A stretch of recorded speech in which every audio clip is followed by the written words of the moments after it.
Hey everyone, Sarah here, and today I wanted to talk about an update on my experience with Mounjaro. I am 6 weeks into this journey and I have learned a lot.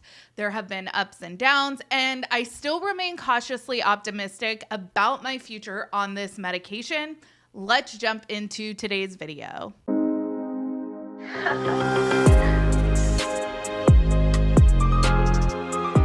Hey everyone, what's up? It's Sarah and welcome back to my channel. I know that it's painfully obvious and probably doesn't need to be said, but I'd be remiss if I didn't point out that I am not a medical professional. This is not medical advice. This video is just an update on my personal experience on Mounjaro. If you think Mounjaro might be something you're interested in, I highly recommend speaking to your general practitioner to see if it is right for you. Back in my first video about my Mounjaro journey, I mentioned that there was a lot about this journey that caused me anxiety. And I've opened up to you all in the past about my struggle with OCD. I was diagnosed with obsessive compulsive disorder when I was 19 years old, and it has been a bitch. I pretty much live my life convinced that whatever the worst case scenario is for a possible situation will happen to me. Basically, I'm Ben Stiller in Along Came Polly. On average, only 1 out of every 6 people wash their hands when they go to the bathroom. Yeah, so when you think you're innocently eating a little bar snack, you're actually ingesting potentially deadly bacteria from about 39 soil-handed strangers. I am typically very risk averse. GLP-1 agonists have become wildly popular because one of the side effects is appetite suppression and weight loss. Unfortunately, the known side effects don't end there because GI issues are fairly common amongst people who turn to these GLP-1 agonists to lose weight. I want to lose weight, and I'm not looking for an easy way out. But I don't want to lose weight because I'm too sick to eat anything. If that's the case, I will just stay fat. It seemed like it really was a crapshoot. Some people get these horrible GI side effects and some people don't. The reason why I mentioned my OCD is that if you are familiar with OCD, you may know that OCD has different subsets. And without getting too much into the weeds about obsessive compulsive disorder, I'll just tell you that the specific subset that I have dealt with for the last several years is almost like this hypochondriac medical anxiety OCD. It is super annoying. Essentially, what I did when considering starting a weight loss medication is I first talked to my doctor to see if I would be a candidate for these medications. After discussing the known side effects and the overall benefits of weight loss, I then discussed it with my therapist. The plan remains to monitor my progress and any potential side effects I encounter and report them to my GP as soon as I experience them, as to not let a side effect spiral out of control. So let's talk about side effects. 6 weeks in, the most notable side effect for me has been constipation. After talking to my general practitioner and my gastroenterologist, I have found that alternating days of Miralax and Metamucil has helped me immensely. The most helpful piece of advice that I have read from the Mounjaro subreddit and the Facebook group is to really stay ahead of constipation before it becomes a problem. So that is what I'm trying to do. As far as the positive side effects of the medication, the entire reason why non-diabetics would take it would be appetite suppression and weight loss. The whole reason why those of us that have been denied coverage by our insurance decide to pay out of pocket for these meds.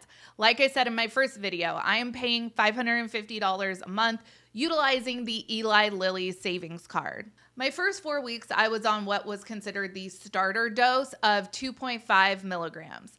After my first dose on January 23rd, I noticed that within the first 24 hours, I experienced a headache and then body aches.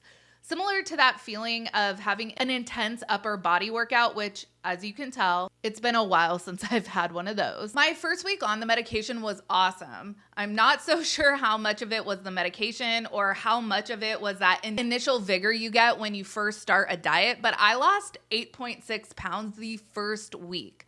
A lot of it had to have been water weight, was my best guess. I noticed that I did have some appetite suppression. I was able to get from breakfast to lunch to dinner without the ravenous urge for a snack attack. I do my injections on Tuesdays, and something that I noticed within the first 4 weeks was that by Sunday-ish, I didn't really feel any of the appetite suppression.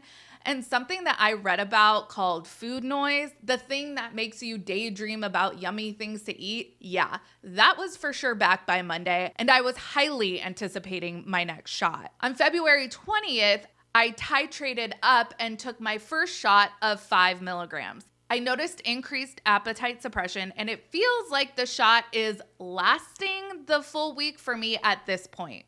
One of the biggest things I've had to hold myself back from doing is compulsively weighing myself. Weighing myself the first week was great. I weighed myself every day and the weight was just falling off. And then one day it was like, oh, did the scale just go up on this magical wonder drug? What the heck? I know I'm not alone in this because it's talked about a lot in the support groups. People have different schools of thought on whether it's bad or good to weigh yourself every day. Obviously, do what's best for you, but for me, it was going to drive me absolutely bonkers if I kept that up. When I went on vacation, I decided I wasn't going to weigh myself until I got back. Yikes! I definitely indulged in some yummy eats while I was back home in California. Hey, California Pizza Kitchen. But what's awesome is that I was able to enjoy some decadent food, but in much smaller portions than before. I had read that one of the surgeons from that show, Botched, said Ozempic made him not enjoy food, so he quit it. That is not happening to me on Mounjaro so far. People in these support groups talk about non-scale victories, and a huge non-scale victory for me was I was able to walk around Disneyland while on vacation, and I was keeping up with my 4-year-old and my 10-month-old. Of course, my 10-month-old isn't walking yet, but I logged like 6.5 miles of walking. When we got back to Florida the next morning, I weighed myself and I was hoping to have lost a pound. To my pleasant surprise, I had lost 4 pounds while on vacation. I have never lost weight on vacation before, so I was shocked. So I am so happy to report that as of the last time I weighed myself, which is now a once a week task for me, I am down 18.6 pounds. I, of course, expect there could be fluctuation here and there. I have never had a journey in my life that wasn't filled with peaks and valleys, so I don't expect this to be different. I just hope to stay the course, so there are much more valleys when looking at my weight loss journey. You know, usually we hope for more peaks, but when you're trying to lose something, you hope for valleys. I am also following in Janelle Brown's footsteps, and I am going to be starting Pilates this month. I am so nervous about Pilates because I have never done it before and I am very scared of making a fool out of myself. I chatted with one of the instructors and explained that I'm on this weight loss drug and I want to build lean muscle mass, and she was so encouraging. So now I am just really pumped. I cannot wait to give you guys another status report for where I am at in this journey.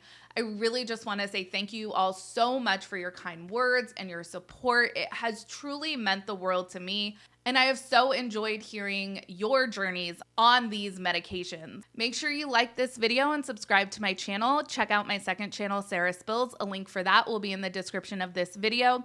Follow me on Instagram, Threads, and X at Reality Squad, and I will catch you guys in the next video. Take care. Have a good one. Much love.